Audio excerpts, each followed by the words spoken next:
Welcome to the Insomnia Project. Sit back, relax, grab yourself a cup of something warm, and listen. We're going to have a conversation about the mundane. One thing that we can promise is that our conversation will be less than interesting so that you can sort of feel free to relax and drift off. Thank you for joining us. We hope that you will listen and sleep, as our Twitter handle will suggest, which is @ListenAndSleep. I'm your host, Marco Timpano. And joining me is your co-host, Nidhi Khanna. Welcome. And Nidhi, you had a delightful coffee today, didn't you? I did, Marco. It was actually a coffee that you made for me. Mm-hmm. It was a coffee I had never had before, which is an Americano misto. Yeah, you asked for an Americano. Yes. And I said, have you ever had an Americano misto? And you're like, no. I said, well, let me make that for you. And so I gave you an Americano misto. And for those who don't know what I think, Nidhi, we should talk about coffee today. Because you and I both love coffee. We love teas. And we spoke about tea. But we have yet to talk about coffee. So it's true. An Americano is a traditional coffee that you find in Italy. And it was, I don't want to say made or discovered, but when Americans would go to Italy back in the 50s, let's say, and they would ask for coffee, they would get espresso. And the concept of drip coffee had not reached Italy, nor is it really prevalent right now. And so the Americans would be like, this is not coffee, this is not what we want. And so finally, after a bit of explanation and back and forth, the Italians realized that the Americans couldn't handle the espresso and they wanted more liquid to it, so they added hot water. So an Americano, which translates to an American, so an American coffee, is espresso with hot water. Yes. And the proportions, I believe, are like one part espresso, 2 or 3 parts hot water. And what makes an Americano misto different is that an Americano misto, so of course, if you have an Americano, you can add cream or milk to it as you would a drip coffee. But an Americano misto is an Americano that has steamed milk on it. So it's kind of like the bridge between an Americano and a cappuccino. Which brings me to the cappuccino. Were you going to say something about the I was going to say something about the Americano. Number one, it was quite delightful, so I think that's going to be my new go-to. What did you coffee. like about it? Well, as you say, I'm someone who puts milk in their Americano. Mm-hmm. So it was nice for there to be the milk already in there because I like my milk to already be warm when I add it to my coffee. Right, because you'll cool it down by adding cold milk. Because some people like that. But some people like... Exactly, I prefer kind of warm milk. Now, it's interesting because you were talking about how an Americano will be made with sort of like 1 part espresso and 2 parts water. Hot water. Hot water. Right. But if you were to do it the other way around, so if you were to do it 2 parts hot espresso. water... Oh, 2 parts hot. Yeah, 2... No, it'd be 2 parts espresso, 1 part hot water, if you're doing it the other way around.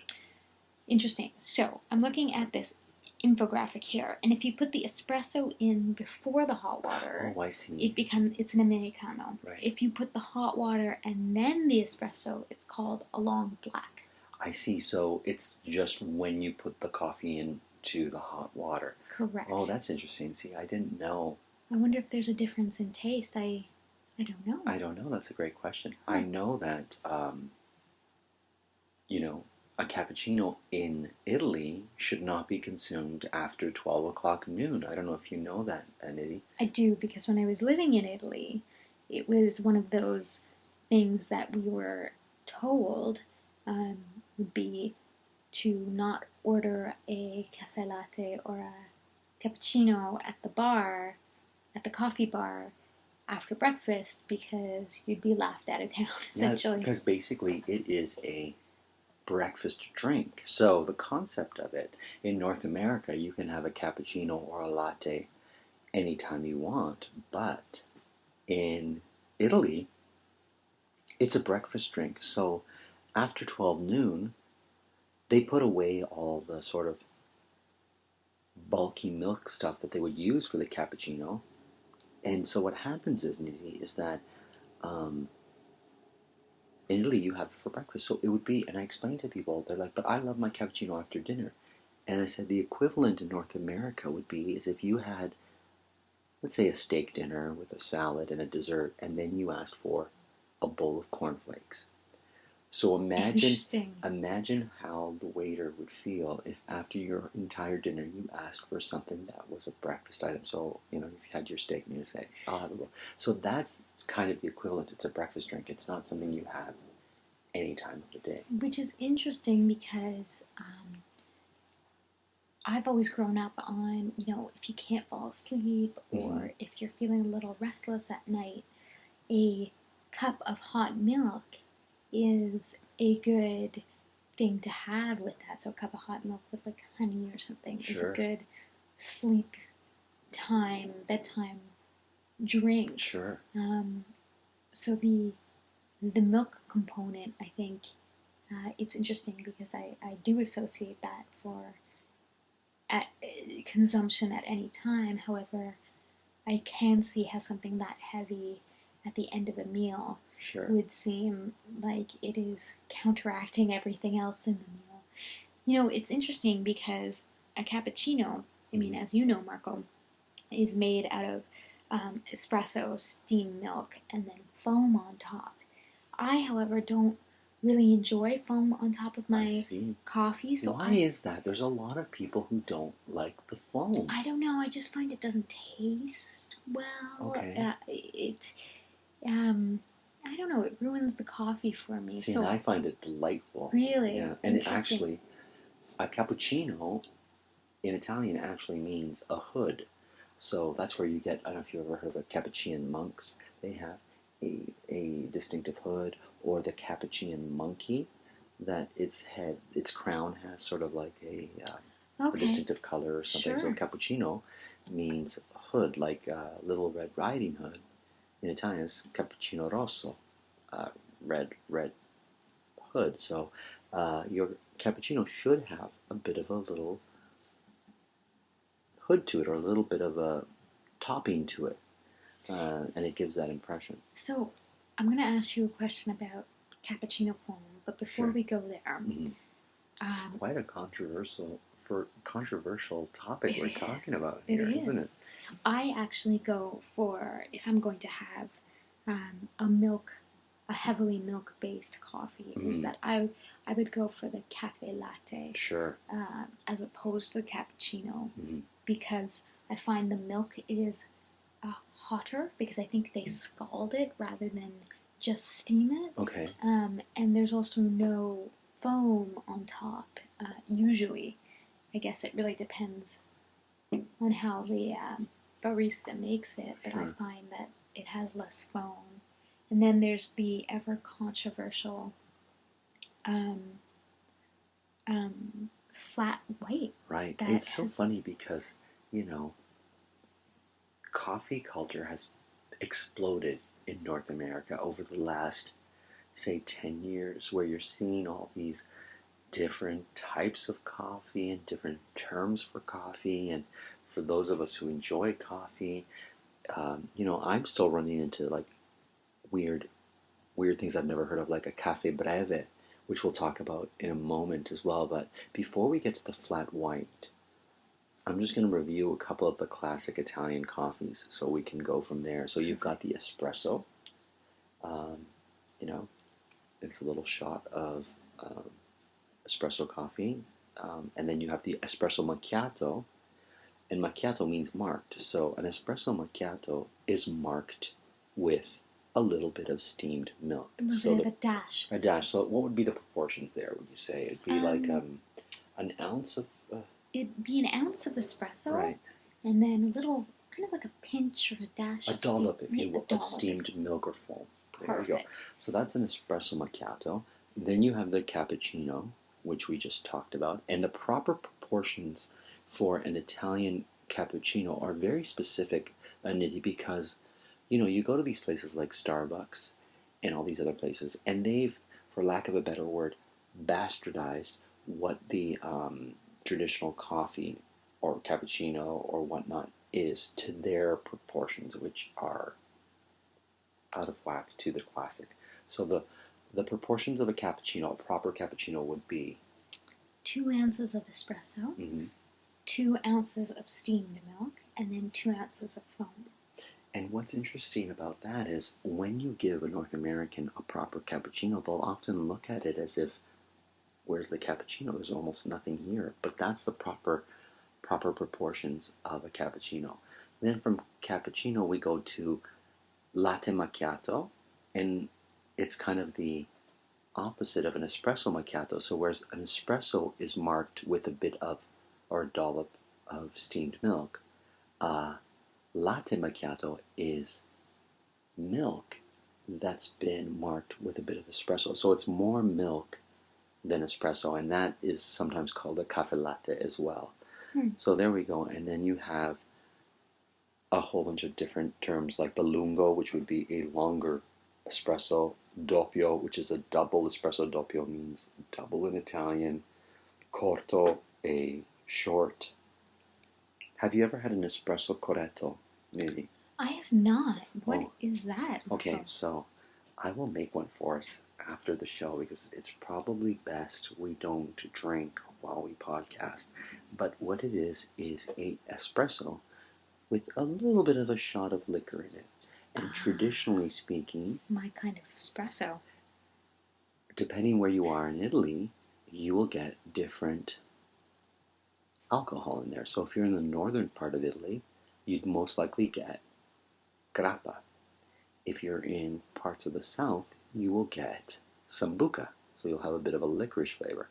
And then, of course, you could have some Vecchia Romagna, which is a Italian brandy in there. You could basically put any sort of alcohol in your corretto.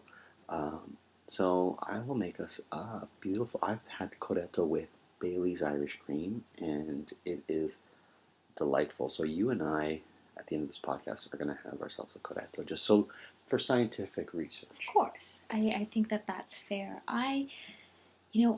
I'm finding in coffee culture these days, you're getting these variations on dripped coffee as well, in the sense of when you combine espresso and dripped coffee together, you get a red eye. Oh, what? Yes. So what exactly is that? So a red eye is 1 ounce of espresso with 4 ounces of dripped coffee. Oh. So that's going to wake you up in the morning. Sure. A black eye, by contrast, is actually so it's double the amount of espresso. 2 ounces of espresso with 4 ounces of dripped coffee. So a black eye is double. So it's a doppio of the red eye. Yes. So if I said to you, I want a red eye doppio, I'm actually asking for a black eye. You are, and if you're asking for a dead eye, oh my goodness, it just keeps going. Right. What would be a dead You have 3 ounces of espresso with 4 ounces of dripped coffee. Okay, so that's a potent. I have an all nighter. Yes. I've got to stay up, or I've got to be super ready for something. Now, oddly enough, you can also have a lazy eye. A lazy eye. Yes. Okay.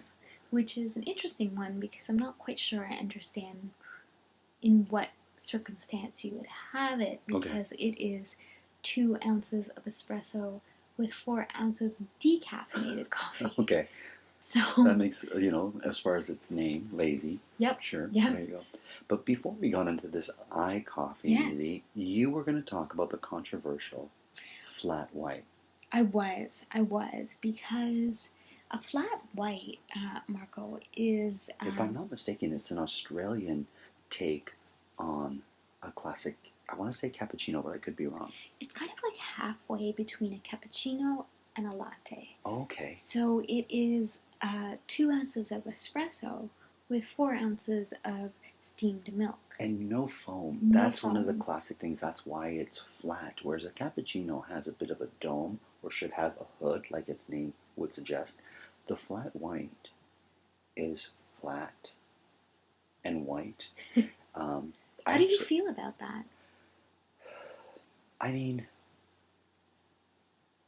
I want to say when it comes to Italian coffee, I'm a bit of a purist. Sure. So, there's a lot of different cappuccinos that you can get with different flavorings in it. So, like Nutella or ginger. Some people put like dulce di leche in Mm-hmm. it, and all kinds of weird and wonderful things. And that's great. But I can tell the quality of a coffee, an Italian coffee, I should say, if I have one of the classic coffees. So if I go into a bar and I ask for an espresso, I will immediately know if that bar has good quality coffee, if their machine is good because it puts a bit of a crema on top of the espresso.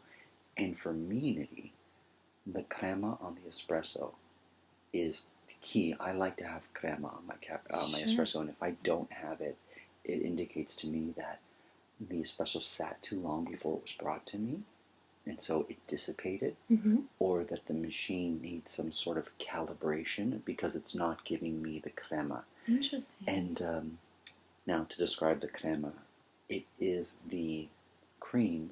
Oh no, I shouldn't say cream. It's like a foamy-ish substance that forms on the top of your espresso that is a golden brown color, would you say? It's like a beautiful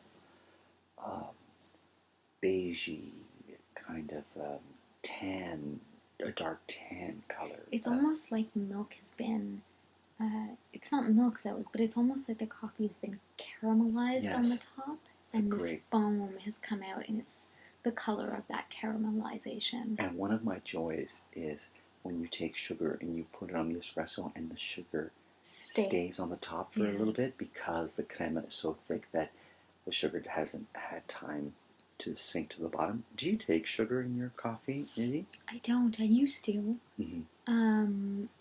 But I don't anymore. Neither do I. Which is what made me start having better quality coffee, because for a really long time I would put sugar in it, and so it would kind of mask the true flavor. Exactly. And so it was very difficult for me to ascertain what was good quality coffee versus not so great coffee. It all kind of tasted the same.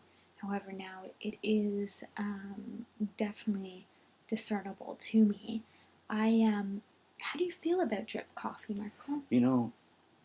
I think there's a time and a place for all beverages. Okay. And while one could have preference for one over the other, I don't like when people diminish someone's love for drip coffee because their preference is another type of coffee. So I like drip coffee when it's provided, or when I'm in a place that only provides drip coffee. Now, I did have a fantastic drip coffee, Nidhi. And have you ever heard of layering your drip coffee? No. What does that mean? So, layering your coffee is when you take a dark roast and a light roast, or a medium roast and a light roast, or let's say all three roasts of your coffee, and you layer it in the filter. So, for example, let's assume you're making a pot of coffee. How many scoops of coffee would you make? I think it's a few scoops. It's about, let's say 4. Yes, sure. So just for lack of easy measurements, okay. So you would take 2 scoops of the dark roast. You would take 2 scoops of the medium roast, and you take 2 scoops of the light roast, and you would put them in the filter and brew the coffee. And what that does, Nidhi, is you get the notes of all those coffees. So, for example, when you have solely a dark roast, you're going to get very bold and tannic notes in your coffee. And people who like that bold coffee like those kind of robust, strong notes of the coffee. Someone like myself prefers a lighter roast, so it's got more sweetness, so sweet notes, floral notes, Medium roast would have more, let's say, caramel kind of notes to it. When you do a layered coffee, rather than getting sort of a third of the notes, you're getting the full sort of range of the notes in your coffee. It's something that's hard to describe, but when you taste it, you notice this immediate.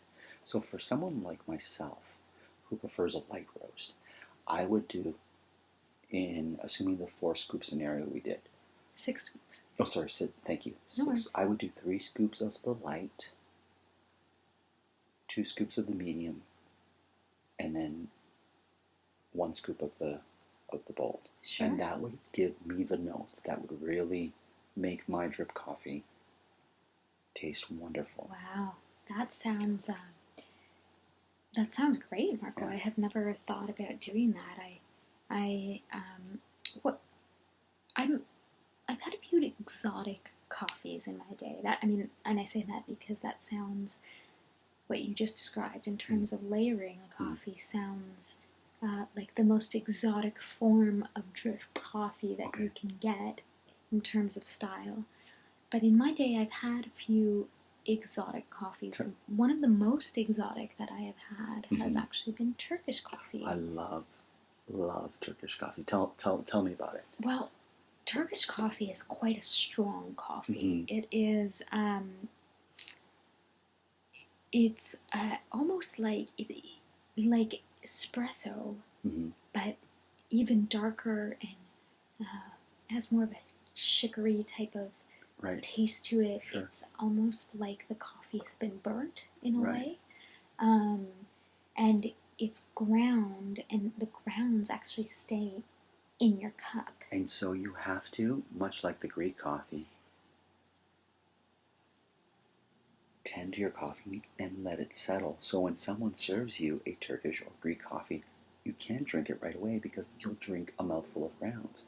So you have to sort of sit back, relax, enjoy. You're not going to go anywhere. No. You're going to sit with your coffee, enjoy the people around you, enjoy the sights that you're seeing, and let the grounds settle to the bottom, correct? That's exactly it. And the water is actually got a bit of sugar in it already. That's if you get it sweetened, right? Yes, and I think yes. I think the Greek coffee, they'll ask you if you want it sweet or not, but the Turkish coffee, if I'm not mistaken, will be sweetened. Is that Correct. right? Okay. I believe so. And then I know at the end of a Turkish coffee, once you've finished consuming it, and there's a skill to consume it because you have to stop at a certain point. So you don't get a mouthful of concentrated grains because they will settle to the bottom, but they're still in your coffee cup. Correct. So, and you could put a dollop of milk if you really wanted to, if the coffee is too strong. But once you get to the end, the grains are still in your cup, and so the pattern that the grains make once it's dried. There are people who read those grains to tell your horoscope or to tell your fortune or something. Right. Exactly. So the coffee grains are supposed to signify whatever the future might hold for you. Wow. So another element to just sort of the relaxing component of having Turkish coffee, because as you mentioned, you have to take your time with it. So you're out there in Istanbul, in a cafe, on a patio, and then once you're done, the social component of reading the grains as well takes time. So you can, as you say, have one Turkish coffee last the entire evening. And it's funny, it's kind of like the polar opposite of an espresso, which is meant to be drinking rather quickly. It's true. You've got the Turkish coffee, which needs to settle, or the Greek coffee, which needs to settle. Was there another exotic coffee that you wanted to tell our listeners about? The coffee that I had once was I want to say like an Indian coffee. Yes. It's in India. There's Madras coffee. Yes, that's it. Which is a South Indian coffee. So it is also quite bold, and it is made with almost burned milk a bit, like Right, a light scorched milk maybe? Yes, Okay. scorched milk. And it comes in a sort of a silver bowl. Mm-hmm. So you have a silver bowl that forms the base, Right. and then you have a silver cup that goes into the bowl, and the coffee's in the cup. And because it's so hot, you have to pour it out into the bowl slowly and drink it from the bowl. Right. But it has got its own very distinct flavor, Yeah. as do many Indian coffee beans. And that's just it, because when you think of beans, you don't think, first place you don't immediately think of India, but I had some drip coffee from India recently, and it was phenomenal. Has there been any other favorite coffee that you have that you don't necessarily have very often for whatever reason?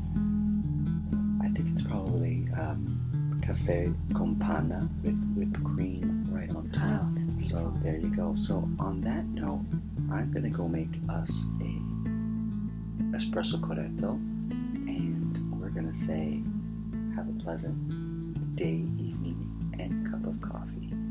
As always, we invite you to listen and sleep, and we look forward to the next time we speak to you as part of the Insomnia Project.